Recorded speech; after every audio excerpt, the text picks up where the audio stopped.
At the reading of the will, the millionaire CEO, Marcos, could hardly contain his triumph. Finally, the company is mine, he thought. He laughed loudly when he saw his father's faithful cleaning lady, Donna Elsa, sitting in the corner as if she had a right to something. The lawyer began to read. Everything was going well until the last clause. Marcos's smile vanished. He looked at the cleaning lady, and his hands began to tremble. The air in the main boardroom of the Almeida Corporation, in the heart of Manhattan, was heavy and thin, like the peak of a mountain few could summit.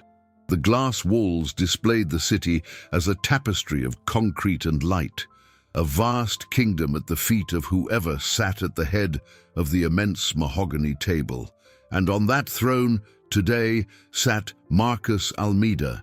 His designer suit, tailored to perfection, couldn't hide the impatience vibrating through every muscle.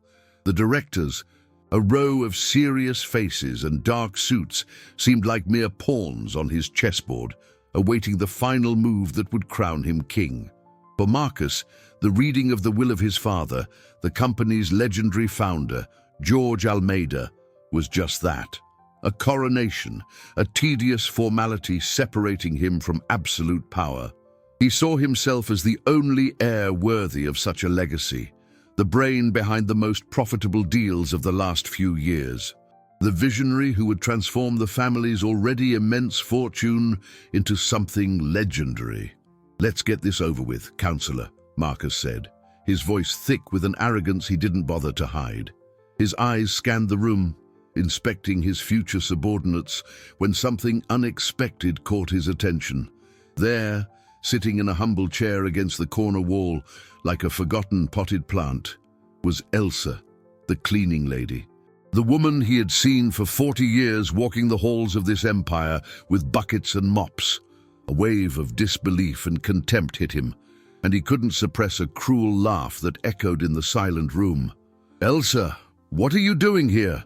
he asked, the mocking tone making a few directors shift uncomfortably in their seats. "Came to clean up the crumbs. Don't worry, I'll make sure your Christmas bonus is paid on time. Consider it a gift from the new management." Elsa didn't answer.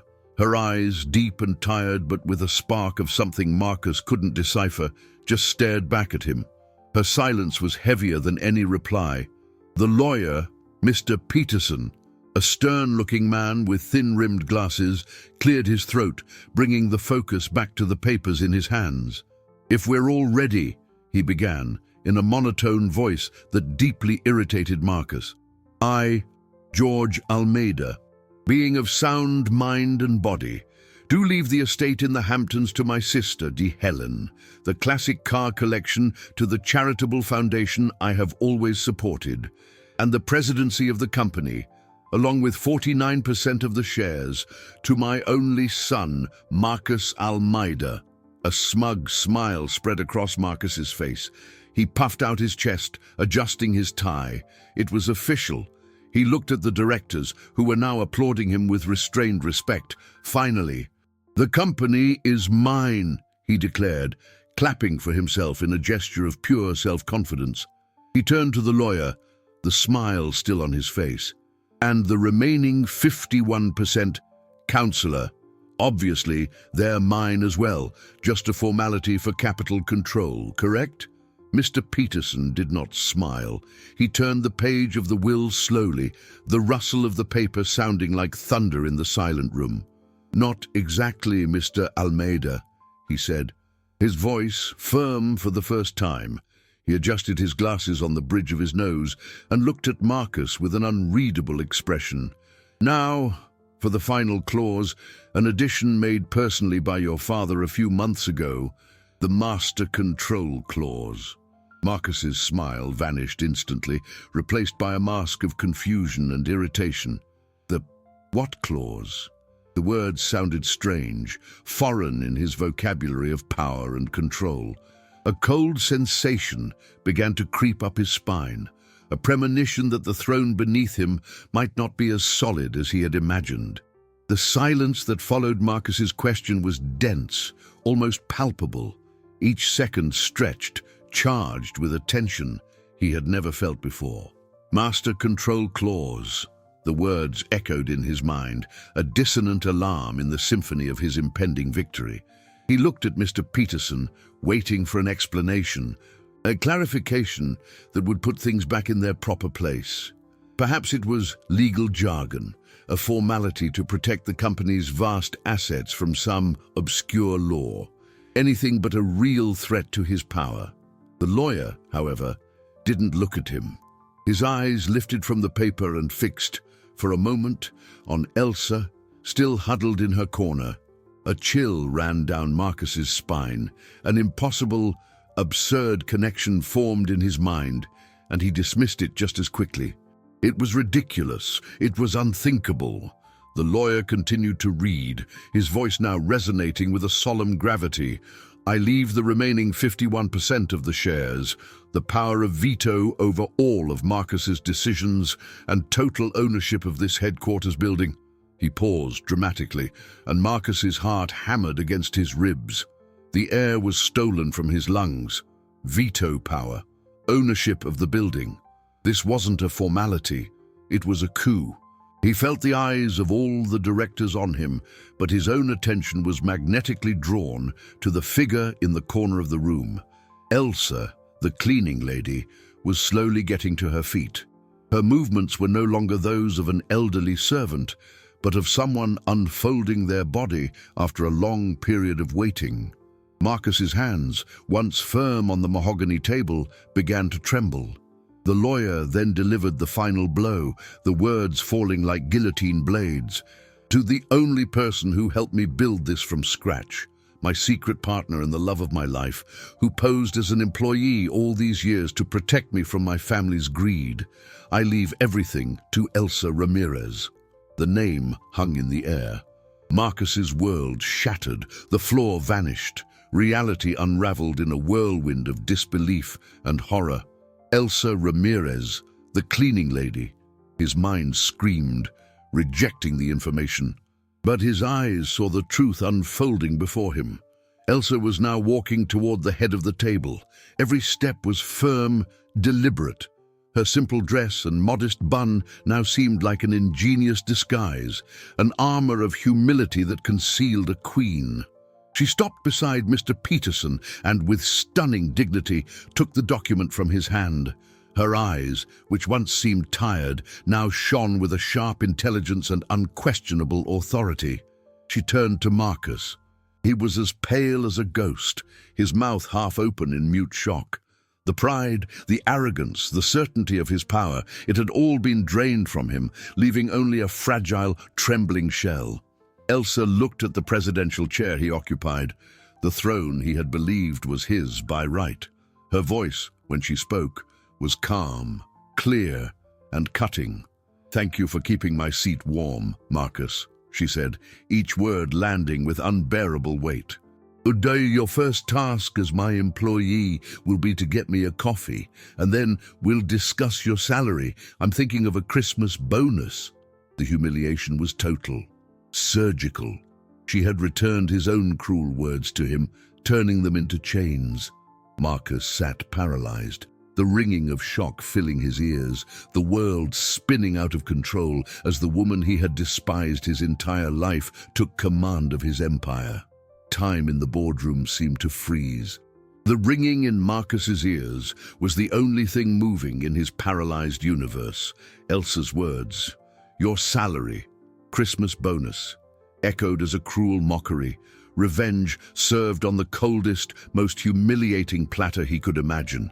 He looked at the faces of the directors. He saw shock, confusion, but in some, he saw something else, a glimmer of curiosity, of calculation. They were already recalibrating to the new power structure, like sunflowers turning to a new sun. Their loyalty had never been to him, Marcus realized with bitter clarity. It was to the capital, to the fortune, to whoever controlled the majority of the shares. And now, that person was the woman he had told to clean up his crumbs.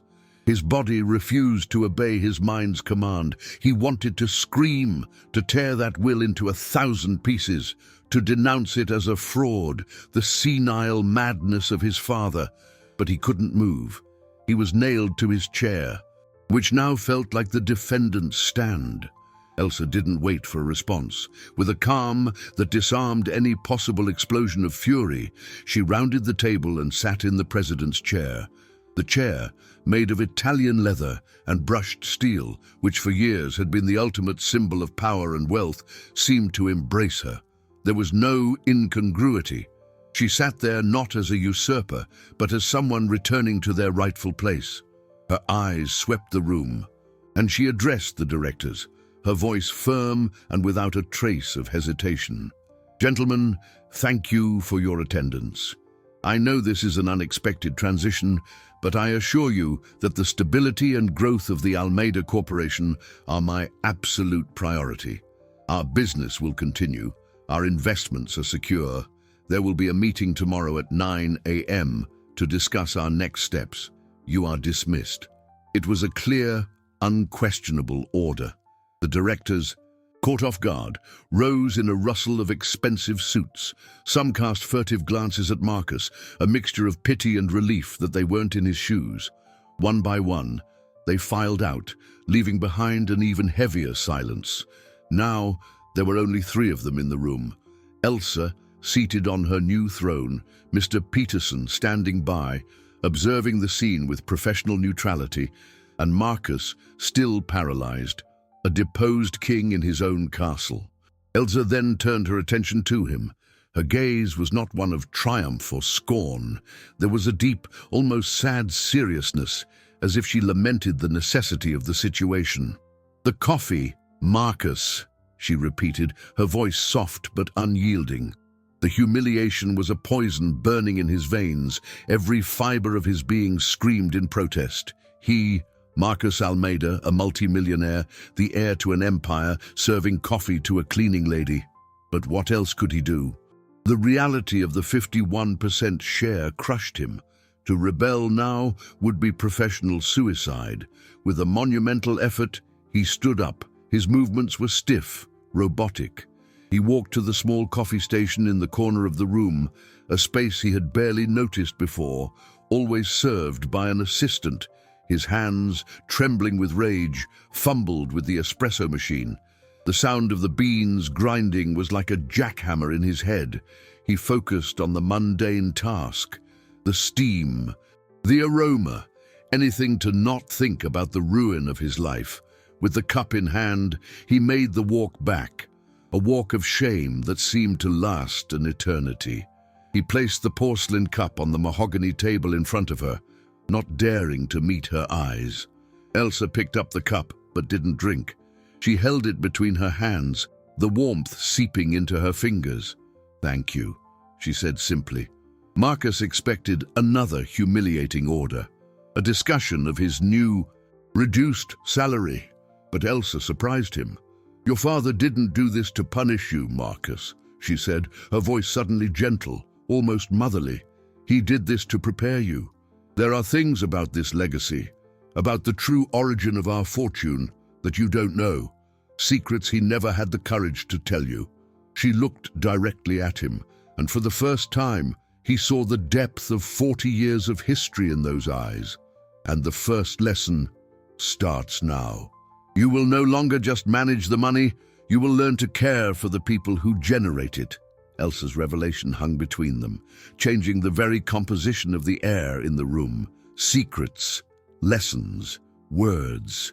Marcus associated with cheap self-help books, not the management of a multi-billion-dollar empire. His mind, trained to think in profits, dividends, and stock market fluctuations, struggled to process this new variable. He wanted to laugh at her audacity, to dismiss it as the delusion of a woman on whom luck had suddenly smiled. But there was something in her gaze, a gravity that came from decades of silent observation, that stopped him. He felt a pang of something he hadn't experienced in a long time.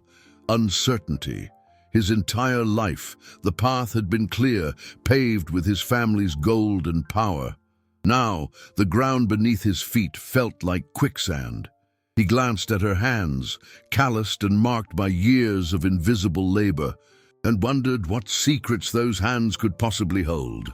What knowledge did she possess that he, with his MBA and aggressive business acumen, lacked?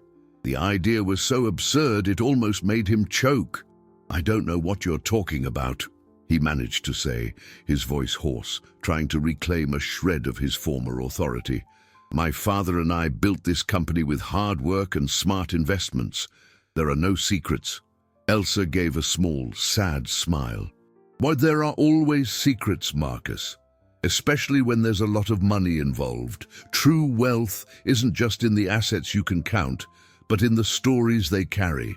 She stood up, her movement fluid and filled with a purpose that intimidated him. "Your preparation, as I said, begins now. Your office will no longer be here on the top floor." She walked to the door and opened it. "Your new office is in the basement, in the archives. You will spend the next few weeks organizing every company document since its founding. Contracts, receipts, correspondence, everything. I want you to touch every piece of paper that built this place. I want you to read the history, not just the financial reports." The humiliation returned with full force, a wave of fire that surged through his chest. The archives, the basement, it was an exile, a demotion so profound it was almost a joke. He would be locked in a dusty room while she commanded his empire from his former panoramic view office. "This is ridiculous. You can't be serious," he protested, his voice finally breaking. Elsa turned, her expression hardening. "I've never been more serious in my life. You have 1 hour to clear out your old office. Your new workstation is waiting." With that, she left, leaving the door open like a silent invitation to his new reality. Marcus stood alone in the immense room, the echo of her words reverberating off the glass walls. Basement, archives. The fall was faster and deeper than he could have ever imagined. With his jaw clenched in anger, he walked to his private elevator, pressing the button for the sub-level for the first time in his life. The elevator descended, and with each passing floor, he felt his status, his power, and his identity being stripped away. The doors opened to a dimly lit corridor that smelled of dust and old paper. At the end of the hall was a single metal door with a plaque that read, "Archives." This was it, the tomb of his career. He pushed the door open to find a labyrinth of metal shelves, crammed with cardboard boxes and yellowed folders. At a small desk in the center, an elderly man with thick glasses was sorting some papers. The man looked up, smiled gently, and said, "Good morning. You must be the new assistant, Ms. Elsa mentioned. Welcome. You can start with that pile over there." The man pointed to a mountain of boxes that seemed to reach the ceiling. Marcus looked at the pile, then at his own soft CEO hands, and felt the crushing weight of his new place in the world. He walked to the first box, tearing the seal in anger. Inside, among hundreds of faded invoices, was a small leather-bound notebook with the initials G. Embossed on the cover, his father's notebook. With his heart pounding, he opened it. The first page contained a single sentence, written in his father's hurried script. Elsa was right. The seed money was a lie. The sentence in his father's notebook hit Marcus like a punch to the gut. The seed money was a lie. Those 6 words demolished the founding myth upon which he had built his entire identity. The story he had always heard, told at countless business dinners and in magazine interviews, was that his father, George Almeida, had started with a small loan and, through sheer genius and relentless work, built an empire from nothing. It was a story of a self-made man, the American dream realized, proof that meritocracy existed, and he, Marcus, was the heir to that legacy, the son who inherited not just the fortune, but the talent.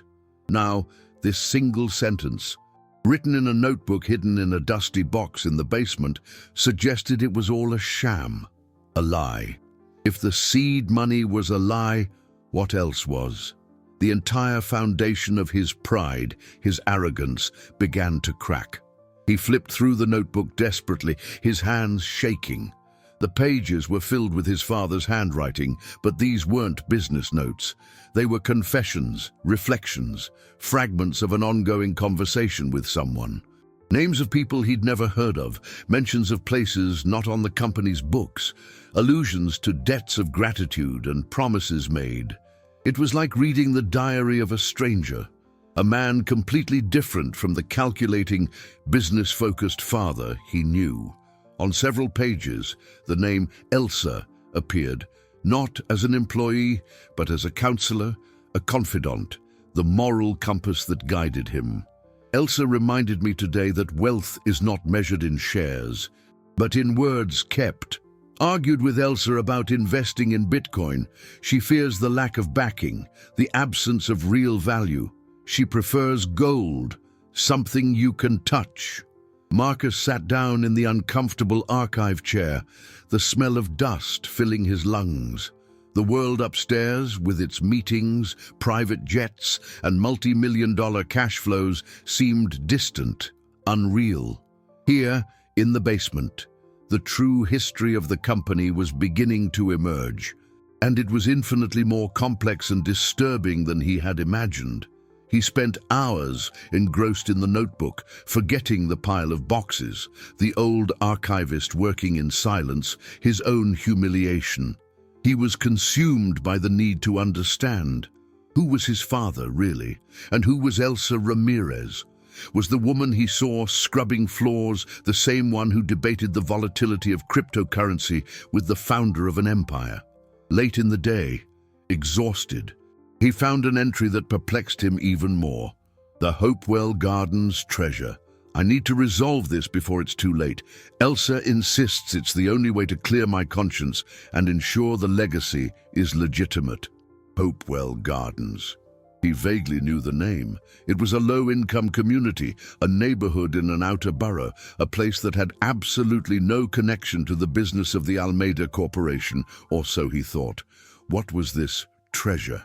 And why would the legitimacy of his entire family legacy depend on it?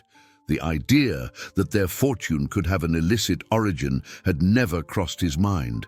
The company was always audited, its balance sheets impeccable. His head spinning, he left the archives. The building was nearly empty. He took the elevator, but instead of going to the garage, he pressed the button for the top floor. He needed answers. The elevator doors opened to the president's office, now lit. Elsa was there, her back to the door, looking out at the illuminated city. She didn't turn when he entered. "What is the Hopewell Gardens treasure?" he asked, his voice coming out more like a whisper than an accusation. Elsa remained silent for a long moment, her reflection in the glass like that of a statue. When she finally spoke, her voice was soft, yet weighted with a history he could barely begin to comprehend. "It is the cornerstone of this company, Marcus. It is the debt upon which this entire empire was built, a debt your father was never able to repay." The word debt struck Marcus with the force of an unwanted revelation. The Almeida Corporation, a colossus with assets spread across the globe, whose profitability was studied in business schools, owed its existence to a debt to a poor neighborhood, a place he could barely point to on a map. The idea was so contrary to everything he had learned about wealth creation that his mind refused to accept it. Debts were liabilities, weaknesses to be eliminated, not the foundation of a fortune. "That makes no sense," he countered, stepping forward. "Our books are open, our finances are rock solid. We have no undeclared debts. The company's net worth is audited annually." He was reciting the catechism of the corporate world, the truths that had guided his entire adult life. Elsa finally turned. On her face was an expression of weariness, not physical, but of the soul. It was the weariness of someone who had carried a secret for too long. "Not all debts appear on financial statements, Marcus. Some are deeper, written not in ledgers but in the lives of people. The debt I speak of isn't about money, though it began with it. It's about trust, about a broken promise. She gestured to the chair across from her desk, the same chair where, just hours ago, he had received clients and closed million-dollar deals. Now, he was the guest in his own office. Reluctantly, he sat. "Your father didn't start with a bank loan, as the official story goes," Elsa began, her voice calm and steady, like a storyteller revealing an ancient myth. "He started with an investment, a fund, but not an investment fund like the ones you know. It was the money of an entire community, Hopewell Gardens." She paused, letting the information settle. In the 1970s, Hopewell Gardens was a community of blue-collar workers, simple but hard-working people. They had a dream: to buy the land where they lived and build proper homes for their families to escape their precarious situation. For years, they saved every penny they could in a neighborhood association. It was their treasure, their children's future, kept in a community account. Your father, at the time, was a young accountant full of ideas, a friend of the association's leader. Marcus listened, paralyzed. This wasn't the story of his father, the visionary genius. It was the story of a neighborhood bookkeeper. George convinced them he could make that money grow much faster. Elsa continued. He talked about the stock market, about shares, about a brilliant future. He promised that in a few years they would have enough not only to buy the land, but to build a model village. They trusted him. They handed over the entire community treasure to him. That was the seed money, the real seed money. Elsa looked out at the city lights as if seeing through them to a distant past, and he kept his promise. In part. He was, in fact, a genius with investments. The money multiplied. But wealth, Marcus, wealth has a way of changing people. The amount grew so large that it stopped being the community's money and became, in his eyes, his money.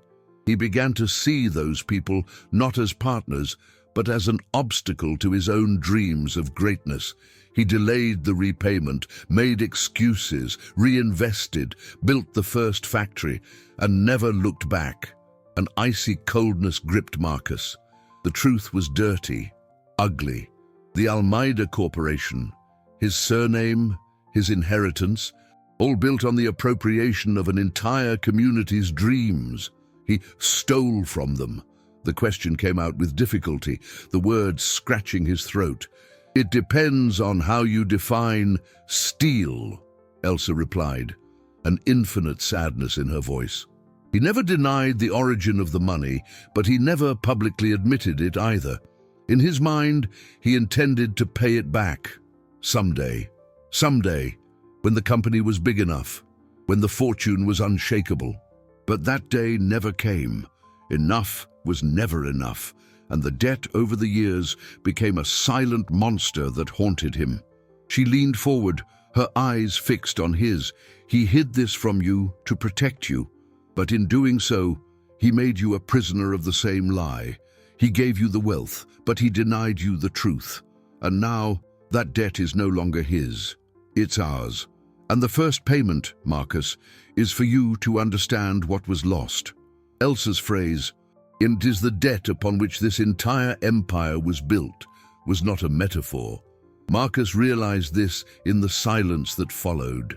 It was a fact, a foundational truth that redefined every deal, every investment, every dollar that composed his vast fortune. The boardroom, once a symbol of power, now felt like a crime scene, and he, unknowingly, was both an accomplice and the heir to the proceeds. He looked out at the city, at the towering buildings that represented the pinnacle of capitalism, and wondered how many other fortunes, how many other dynasties were built on equally rotten foundations. The wealth he had always seen as proof of superiority and genius was now stained, dirty with the dust of a promise broken to people he had never met. The nausea he felt was not from anger or humiliation, but from a deep, corrosive shame. "What do you want me to do?" he asked. And for the first time in his life, the question was not a rhetorical formality, but a genuine plea for direction.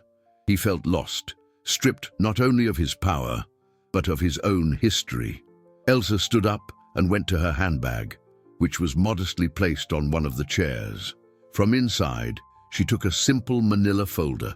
"Your work in the archives is over.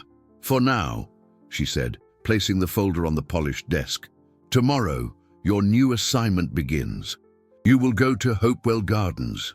Marcus felt a chill. To do what?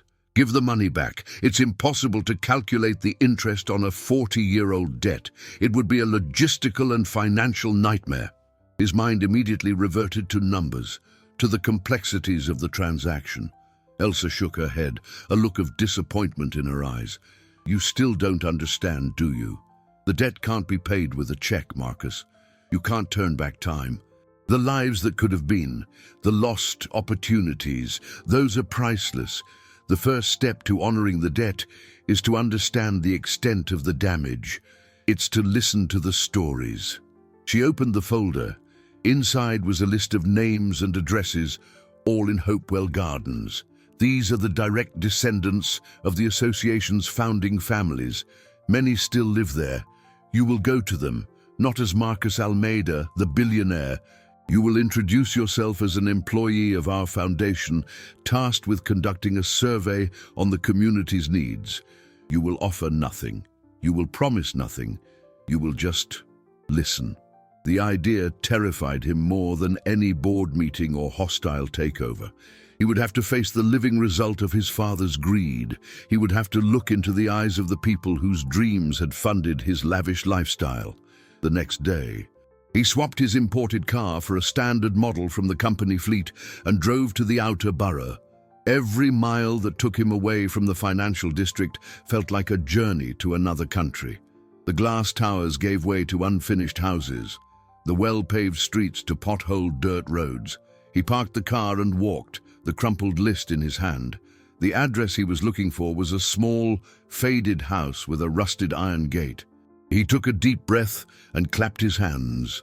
An elderly woman with white hair and a face etched with wrinkles opened the door, drying her hands on an apron. He began to recite the rehearsed speech he had prepared about the foundation and the survey. But the woman didn't seem to hear him. She was staring at him, her eyes narrowed, as if trying to focus on a distant memory. She moved closer, and Marcus felt an overwhelming urge to step back. "Funny," she said, her voice raspy with age.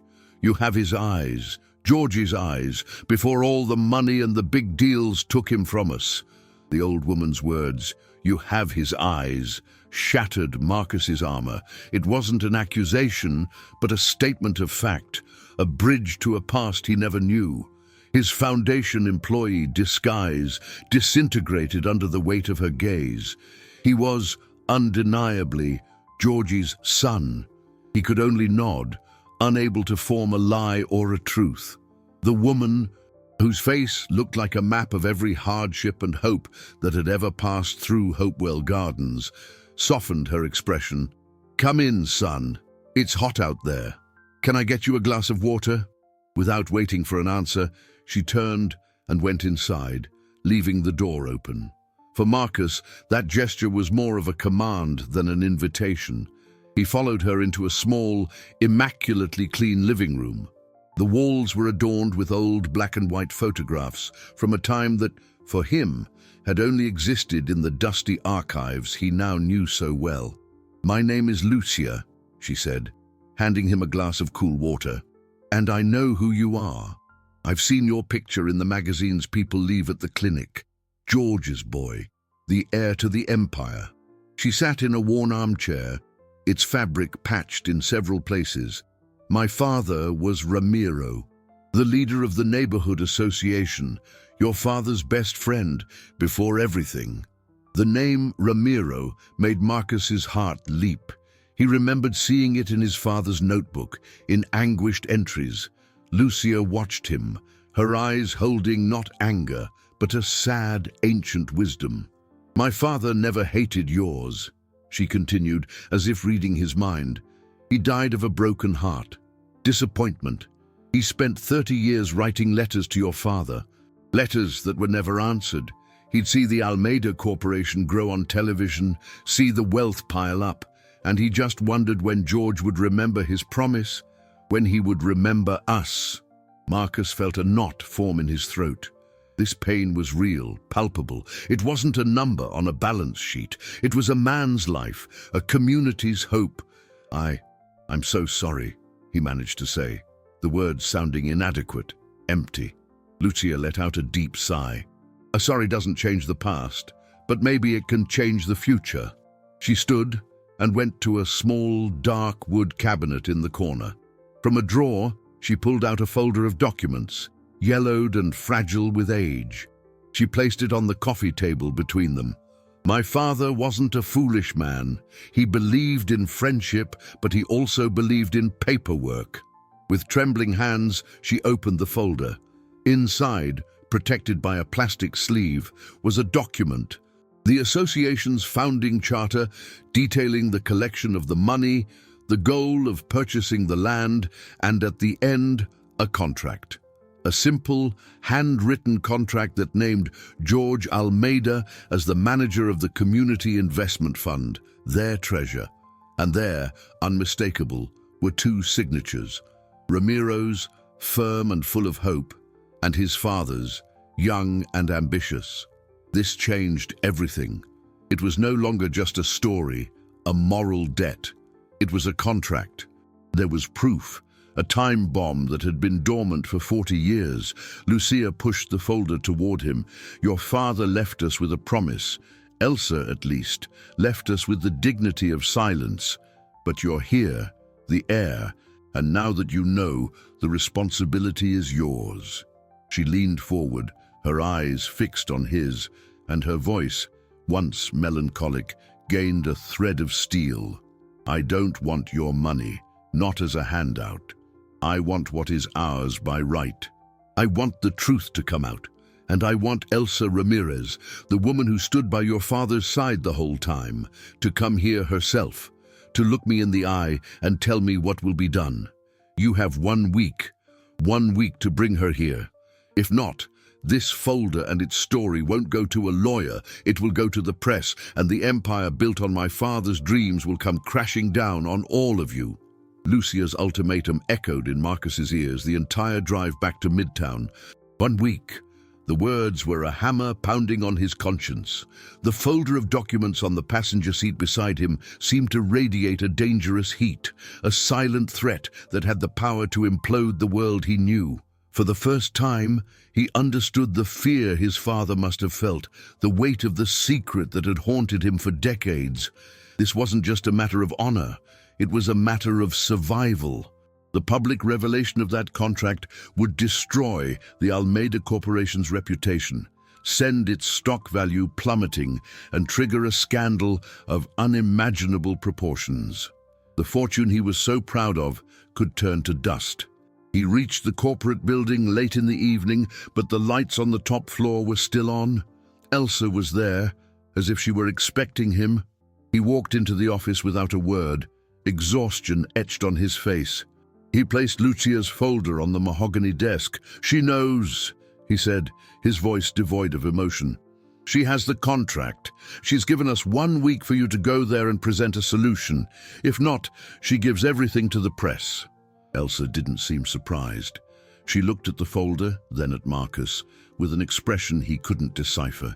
There was sadness, but also a flicker of relief. I knew this day would come, she said calmly. And your father was always afraid of Lucia.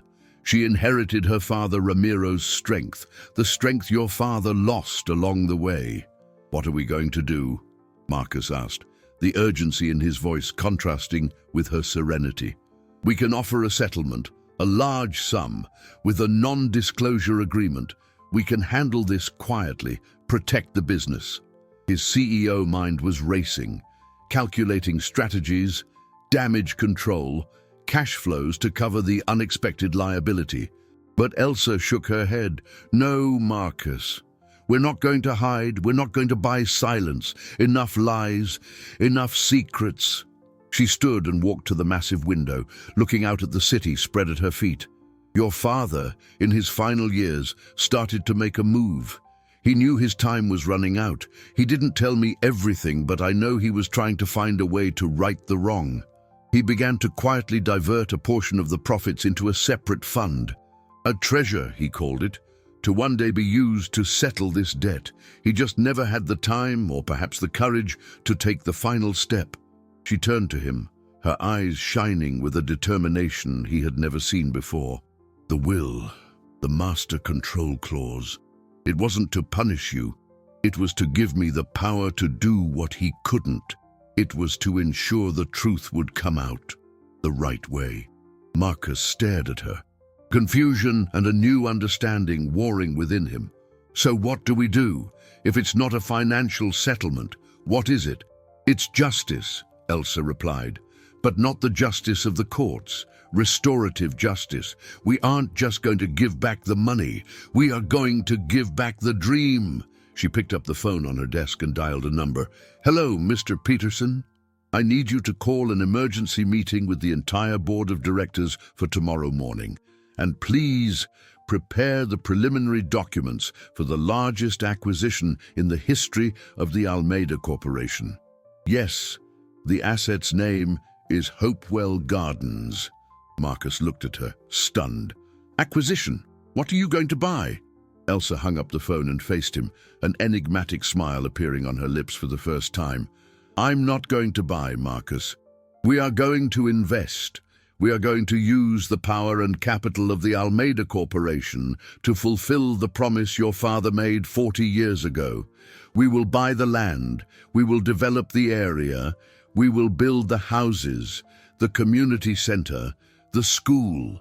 We're not going to give them a fish. We're going to build the damn ocean. And you, Marcus Almeida, will manage this project. You will live there until the last house is delivered. Elsa's proposal was so audacious, so radically different from any business strategy Marcus had ever conceived, that he was momentarily speechless. Buy an entire community. Invest billions in a project with no direct financial return. It was the antithesis of everything he had learned about profit maximization and shareholder responsibility. His first reaction was panic. This is insane, he exploded, his voice echoing in the silent office. The board will never approve this. The shareholders will sue us. We would destroy the company's value. The stock would go to zero. It would be corporate suicide. He gestured wildly, pacing back and forth, his mind flooded with images of plunging graphs, disastrous headlines, and his own fortune evaporating. Elsa remained seated, watching him with unshakable calm. A company's value isn't just in its stock, Marcus. It's in its name, its foundation. And our foundation is rotten. We can keep adding floors to this skyscraper. But if the foundation gives way, the whole thing comes down. What I'm proposing is not to destroy the company. It's to save it. It's to trade a material wealth built on a lie for a wealth of purpose, built on truth. Purpose doesn't pay dividends, he retorted, desperation sharpening his voice.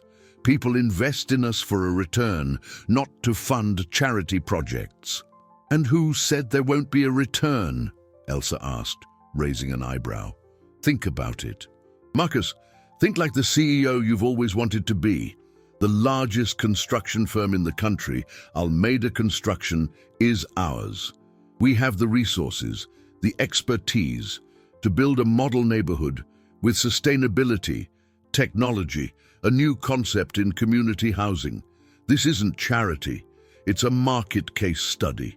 Imagine the brand value, the positive press, the consumer loyalty. Imagine the government contracts we could win after proving we can pull off an urban development project of this magnitude with our own capital. The return won't be immediate, but in the long run, the profit will be immeasurable. We will turn a shameful debt into our greatest asset. Marcus stopped pacing. Elsa's cold, calculating logic hit him. She wasn't speaking like a dreamy cleaning lady, but like a visionary strategist. She had taken the company's greatest weakness and was turning it into an unprecedented business opportunity. He looked at her, and for the first time, He didn't see his father's employee or the woman who had humiliated him. He saw the partner, the brilliant mind who, from behind the scenes, had helped build this empire. The board meeting the next morning was a battle. Elsa's words landed like a bomb. Directors shouted, threatened to resign.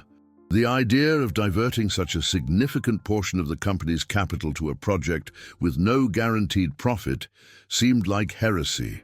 Marcus Coe, who everyone expected to lead the opposition, remained silent, observing.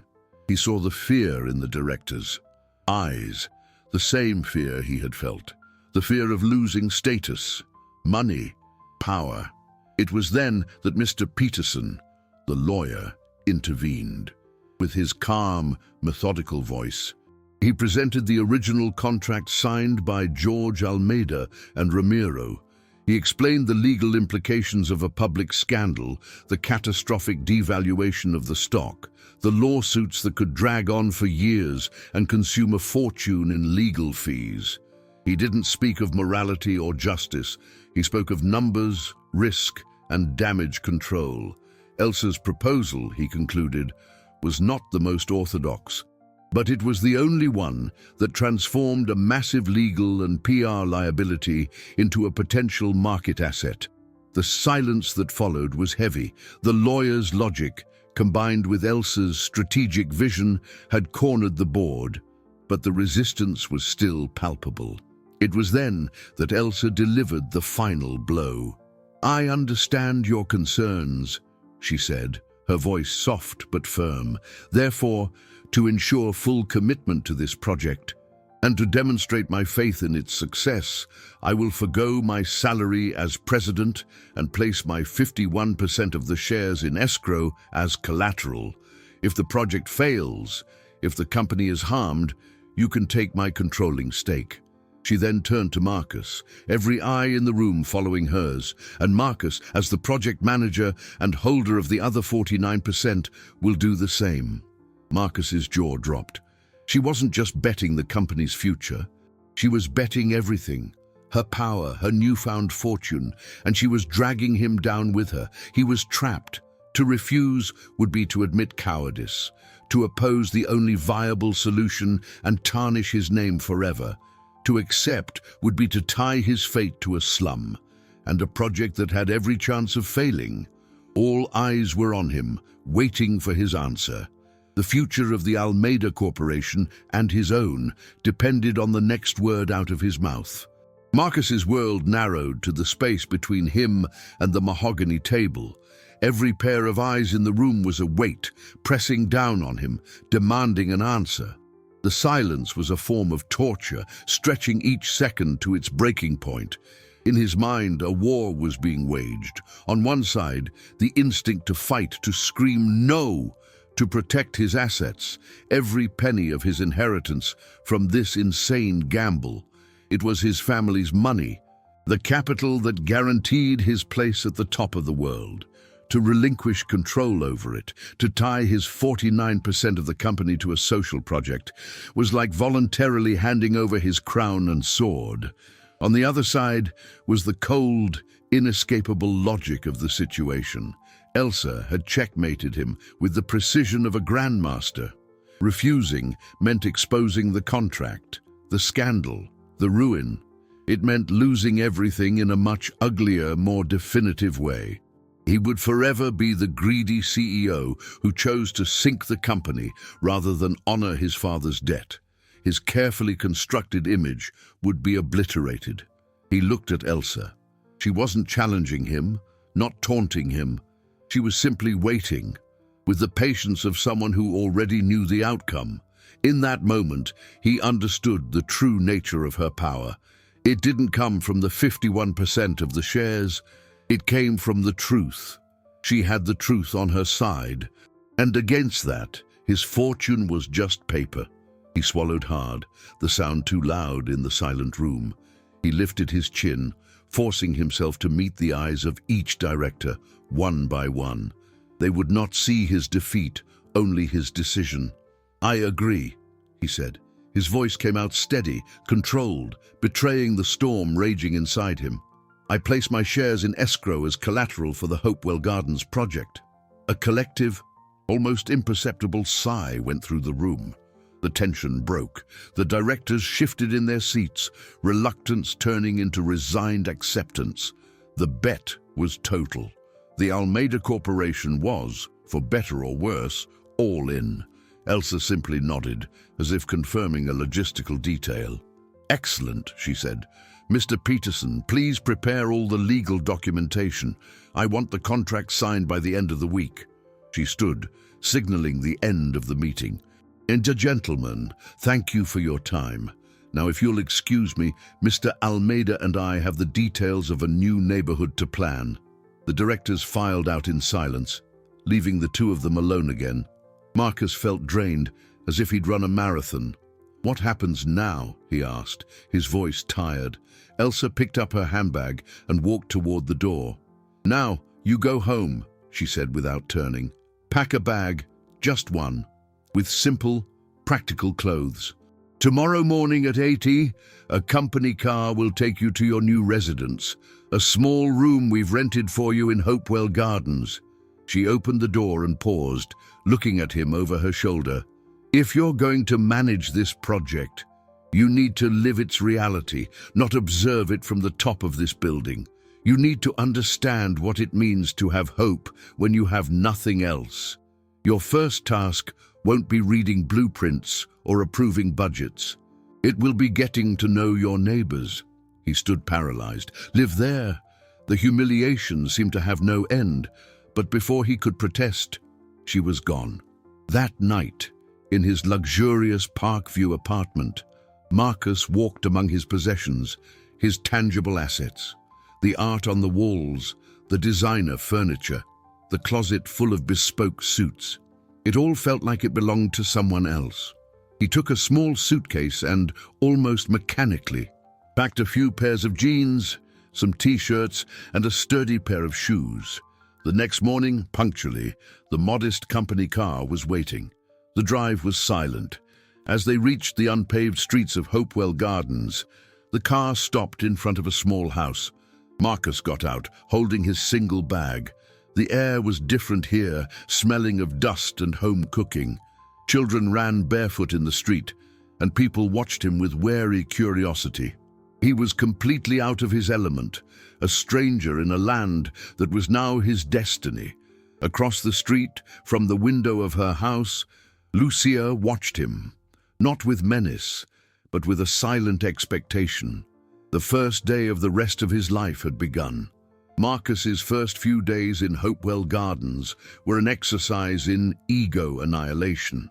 The rented room was tiny, with little more than a bed, a table, and a chair. The bathroom was shared with two other families. The noise was constant, barking dogs, loud music from neighbors, children shouting in the street. It was a sensory universe opposite to the sterile peace of his luxury apartment. The food, bought from a small corner store, was simple, basic. For the first time in his life, he felt the weight of every dollar spent, the need to make his money last until the end of the week. There were no assistants to bring him coffee, no drivers to take him to appointments. There was only him, his suitcase, and the raw reality of the lives people led here. His neighbors treated him with a mixture of curiosity and distance. They knew, from the rumors that ran wild, that he was the Almeida man, the suit who had come to do something to the community. They were suspicious of his intentions, jaded by decades of unfulfilled political promises. He tried to follow Elsa's orders. He tried to get to know his neighbors. But his attempts were clumsy, marked by the unconscious arrogance of someone used to being obeyed.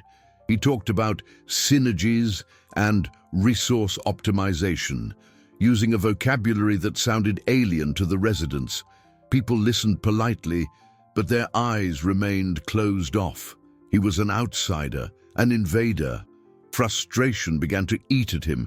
He called Elsa every day, reporting his failure, demanding plans, blueprints, budgets, something tangible to do. And every day, her answer was the same. "Not yet. You're not ready yet. Keep listening."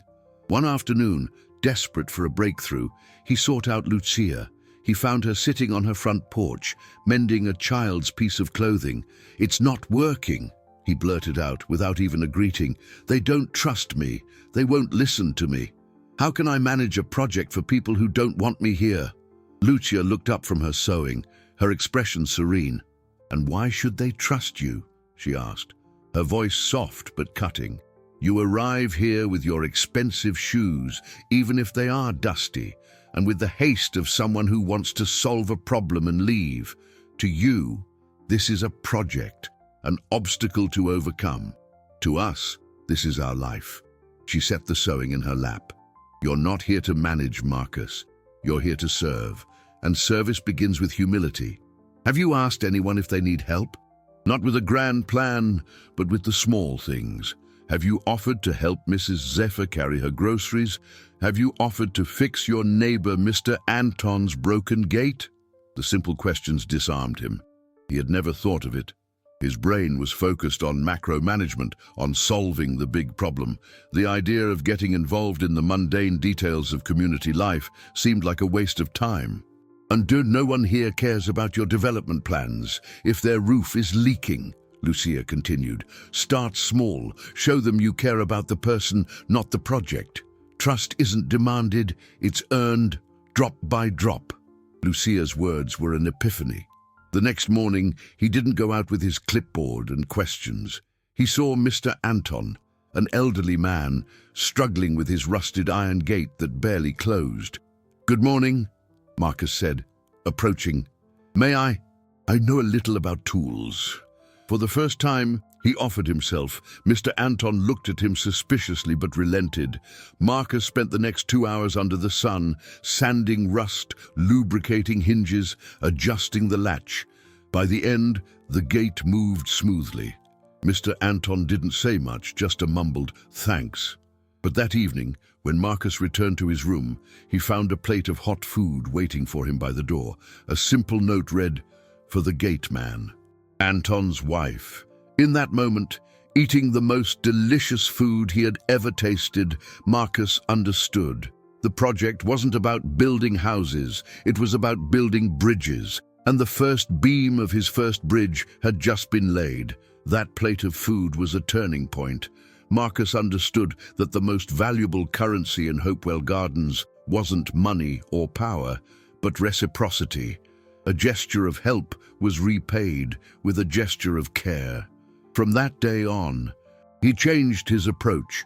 He put away his plans and his clipboard.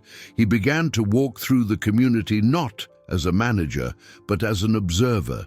He started to see the things that were previously invisible to him. The mothers struggled to get their kids to the daycare across the highway.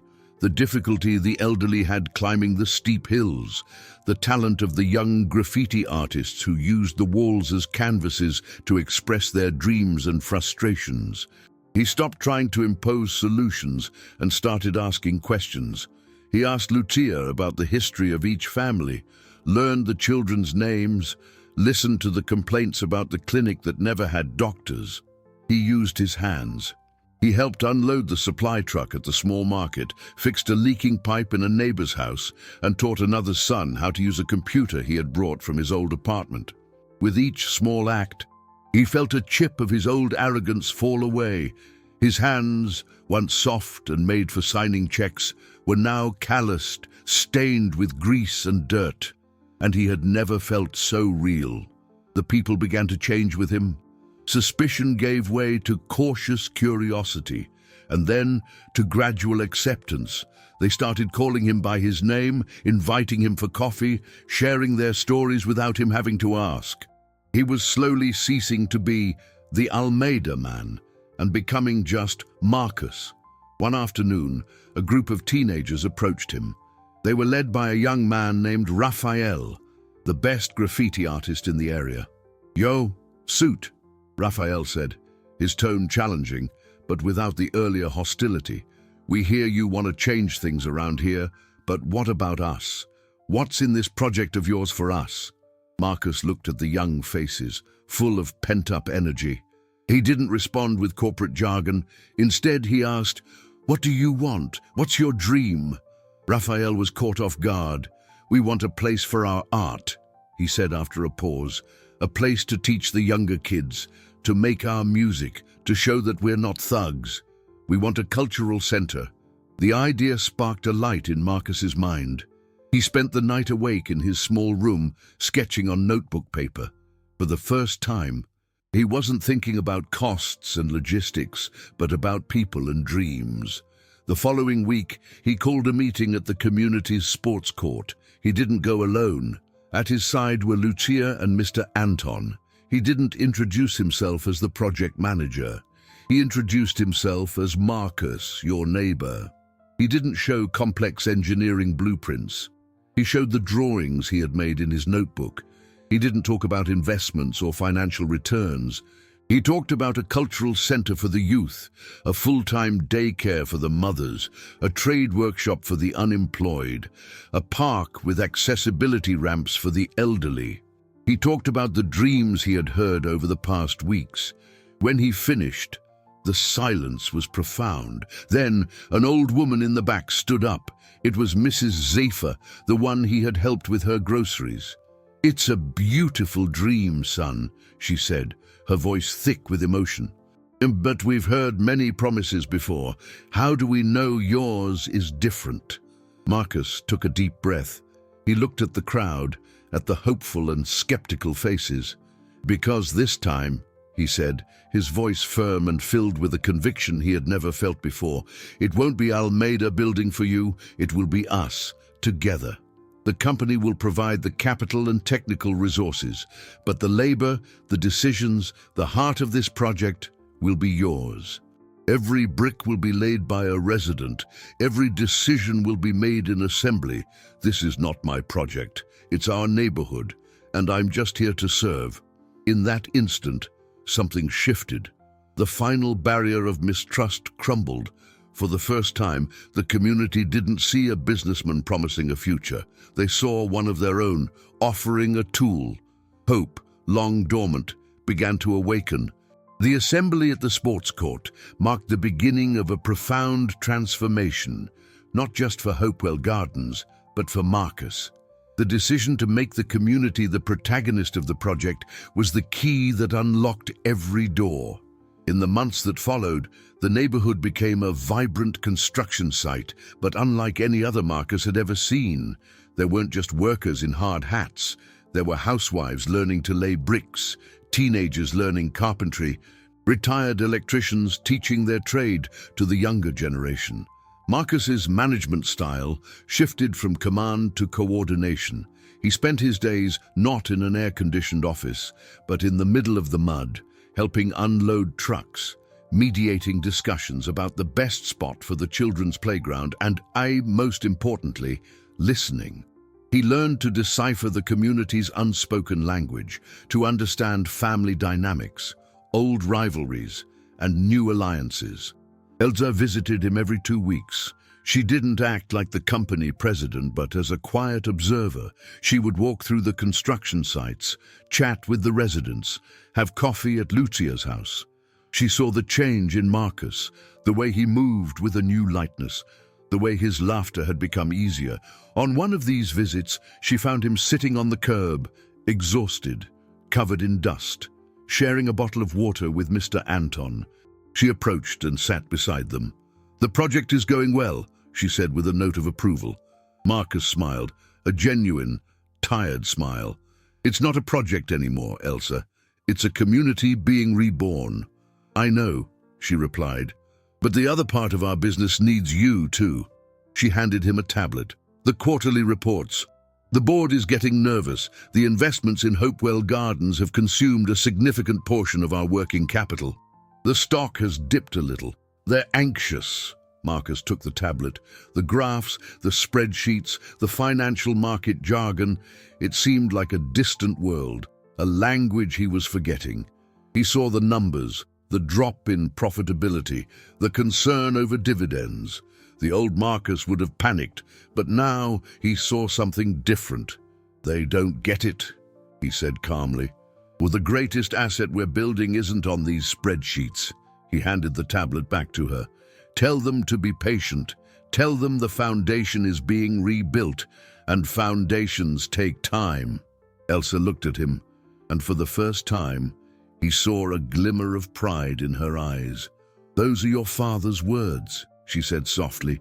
"He used to say that to me in the early years, when money was tight and the dreams were big."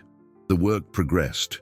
The cultural center, envisioned by the youth, was the first building to be completed. The inauguration was a party that involved the entire community. There was music, dancing, graffiti exhibitions.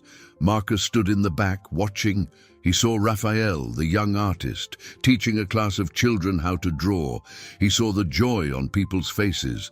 In that moment, he felt a satisfaction deeper than any profit he had ever recorded for the company. The next day, however, the reality of the corporate world came knocking. One of the board members, a man named Bastos, the most fervent opponent of the project, showed up at Hopewell Gardens unannounced. He walked through the construction site with disdain, his expensive suit a stark contrast to the surrounding dust and sweat. "Almeida, we need to talk," Bastos said, his voice harsh. "The situation is untenable. Investors are threatening a mass sell-off of stock. The market sees this. Hobby of yours is madness. Elsa may have the controlling shares, but the board has a fiduciary duty to protect the company. We've called an emergency meeting for next week, and we will propose your removal from this project's management and the immediate halt of all investments here. It's time to cut our losses before this sinks us." Bastos's threat was a dose of harsh reality. Marcus felt a chill, the same kind of fear that had gripped him in the boardroom months ago. But this time, it was different. The fear wasn't for his inheritance or his status. It was for Hopewell Gardens. It was for the promise he had made to these people, for the dreams he had helped unearth. The idea that men in suits, in their glass tower, could destroy it all with the stroke of a pen, without ever having set foot in the mud or heard the stories, filled him with a cold, determined anger. He looked at Bastos, at the contempt in his eyes, and saw the personification of everything he himself had once been, and he knew he could not, would not, let this man win. "You don't understand what's happening here, Bastos," Marcus said, his voice calm but with a weight that made the director take a step back. "This isn't a hobby, it's the future of the company, and I will be at that meeting to prove it." In the days leading up to the meeting, Marcus threw himself into a frenzy of work. But for the first time, he wasn't alone. He called a general assembly in Hopewell Gardens. He hid nothing. He explained the threat from the board, the possible halt of construction, the language of the financial market that saw their project as a loss. He laid bare the vulnerability of everything they were building. He expected despair, maybe even anger directed at him. Instead, he found unity. Lucia was the first to stand. "You're not in this alone, Marcus," she said, her firm voice echoing in the night. "We built this together. We will defend it together." What happened next was extraordinary. The community mobilized. Raphael and the young graffiti artists created a social media campaign, telling the project's story with photos and videos. The mothers from the daycare recorded emotional testimonials. Mr. Anton, with his grandson's help, started an online petition that quickly garnered thousands of signatures. They didn't talk about stocks or dividends. They talked about dignity, community, and hope. The story began to spread, catching the attention of local media. On the day of the meeting, the lobby of the Almeida Corporation building was different. Dozens of residents from Hopewell Gardens were there, standing in silence. It wasn't a loud protest, but a presence. Lucia, Mr. Anton, Raphael, Mrs. Zifa. They were dressed in their simple clothes, but their faces held a dignity that filled the luxurious space. When Marcus, accompanied by Elsa, entered the boardroom, the atmosphere was glacial. Bastos and his allied directors barely hid their contempt for the invasion downstairs. The meeting began, and Bastos presented his motion, using charts and projections to paint a picture of financial disaster. He spoke of the falling stock price, investor anxiety, the irresponsibility of using company capital on a project with no guaranteed return. When he finished, all eyes turned to Elsa and Marcus. Elsa gestured for Marcus to speak. He stood up. He had no charts. He had no spreadsheets. He had a story. He spoke of the original contract, of his father's debt, but more than that, he spoke of the people. He talked about Mr. Anton's gate, Raphael's cultural center, the daycare that allowed mothers to work in peace. He didn't talk about profit. He talked about value. "You see a loss," he said, looking Bastos in the eye. "I see the rebuilding of our foundation. You see a liability. I see our greatest asset." Bastos laughed, a dry, dismissive sound. "What cheap sentimentality, Almeida. That won't save our stock price." "Perhaps not," said a voice from the doorway. Everyone turned. A man none of the board members recognized stood there. He was one of the country's most influential business journalists. Beside him, a cameraman. But it will make the front page of every newspaper tomorrow. Almeida Corporation, the giant that honors its debts. Or Almeida Corporation, the giant that destroys a community's dreams. The choice, gentlemen, is yours. The journalist's appearance, cameraman in tow, was like a flashbang in the dark boardroom. The contempt on Bastos's face froze. Replaced by a mask of pale shock, the other directors shifted in their seats, suddenly aware they were no longer in an internal meeting, but on a stage with the entire world as their audience. The narrative had been flipped. The issue was no longer a 3% dip in stock. It was the total annihilation of the company's reputation. The cold market logic Bastos had wielded as a weapon now turned against him with devastating force. A PR scandal would cost infinitely more than the Hopewell Gardens project. Marcus and Elsa exchanged a glance. This was not a move they had planned. It was the initiative of Raphael and the community's youth who, using their social media savvy, had gotten the story to the right ears. They hadn't fought with the enemy's weapons. They had created a new battlefield. The journalist, sensing the power he held, stepped forward. "Undut, I have a team downstairs speaking with the residents," he said, his voice calm and factual. "I have the story of the original contract, the story of the Hopewell Gardens treasure. I have testimonials from dozens of people whose future is being decided in this room. It's a powerful story. The only thing missing is the ending.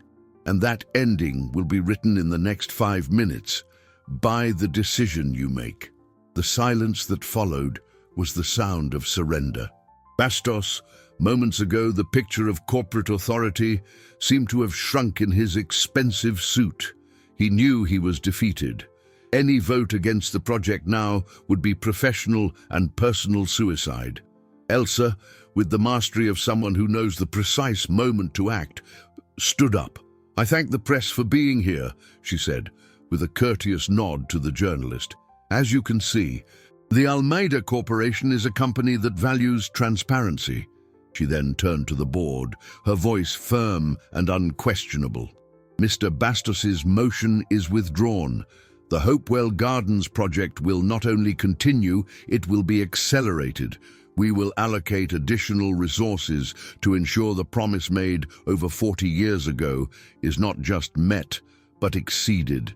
This will not be an isolated project. It will be the model for a new branch of our company, Almeida Community Solutions, focused on sustainable and socially impactful urban development. We will turn our story of shame into our brand of pride." It was checkmate. She had not only saved the project but elevated it, integrating it into the core business strategy of the company. The meeting was adjourned. The directors filed out in silence, passing the journalist as if he were a ghost. Bastos was the last to leave, avoiding Marcus's gaze. When only the three of them remained in the room, Elsa approached Marcus. "You did the right thing," she said, and for the first time she placed a hand on his shoulder. "Your father would be proud. not of the CEO who inherited a fortune, but of the man who learned how to build value. That afternoon, Marcus returned to Hopewell Gardens, but he didn't return as before. As his car approached, he saw the community gathered at the entrance. They were no longer silent. There was music, applause, shouts of joy. The news of their victory had arrived. When he got out of the car, Lucia came forward and, to his surprise, hugged him. "Welcome home, Marcus," she whispered. In that embrace, he understood. His home was no longer the luxury apartment, the CEO's chair, the world of money for money's sake. His home was here, among these people, in the heart of the project that had rebuilt not just a neighborhood, but his own soul. His father's debt had taken him to rock bottom, but it was there he found true wealth, a legacy that couldn't be measured in dollars or shares, but in transformed lives. The work was far from over, but the most important battle had been won. The foundation, at last, was solid. In the 2 years that followed, Hopewell Gardens flourished. The dirt roads were replaced with paved streets, lined with young trees that began to offer shade. The houses, built through a community effort that strengthened local bonds, were simple but dignified, with small, colorful gardens out front. The cultural center became the beating heart of the neighborhood, with workshops for art, music, and technology. The daycare, run by a co-op of mothers, was a model of early childhood education. The health clinic, renovated and equipped by the Almeida Foundation, now had resident doctors. The project didn't just build infrastructure, it sparked an ecosystem of autonomy and entrepreneurship. Small businesses popped up, a bakery, a beauty salon, a mechanic's shop. The neighborhood, once a symbol of neglect, became an example of transformation. Marcus led every stage, not from an office, but with his feet on the ground. He learned to listen more than he spoke, to collaborate more than he commanded. His identity merged with that of the community. He was no longer the exiled ex-CEO. He was Marcus from the Gardens, a respected and beloved figure. He discovered a capacity for human connection he never knew he possessed. The joy he felt seeing a child play safely in the new park was more real and lasting than any multi-million-dollar bonus he had ever received. Almeida Community Solutions, the new company envisioned by Elsa, became an unexpected success. The B. Hopewell Gardens model attracted the attention of governments and other corporations, generating contracts and partnerships that more than compensated for the initial investment. The brand value of the Almeida Corporation skyrocketed. The company became synonymous with corporate social responsibility, not as a marketing facade, but as a genuine and profitable practice. What had seemed like financial suicide turned out to be the most brilliant business move in the company's history. On the official inauguration day of the neighborhood, a large party was held in the central square. Elsa was there, not as the president of the empire, but as a guest of honor, sitting beside Lucia, the two elderly women chatting like old friends. Marcus took the improvised stage to give a speech. He looked out at the crowd, at the faces that had become his family, and felt a lump in his throat. He didn't talk about the challenges or the victories. He told his father's story, the story of the contract and the broken promise. He spoke with a raw, humble honesty, exposing the original wound that had started it all. This community, he said, his voice thick with emotion, was founded twice.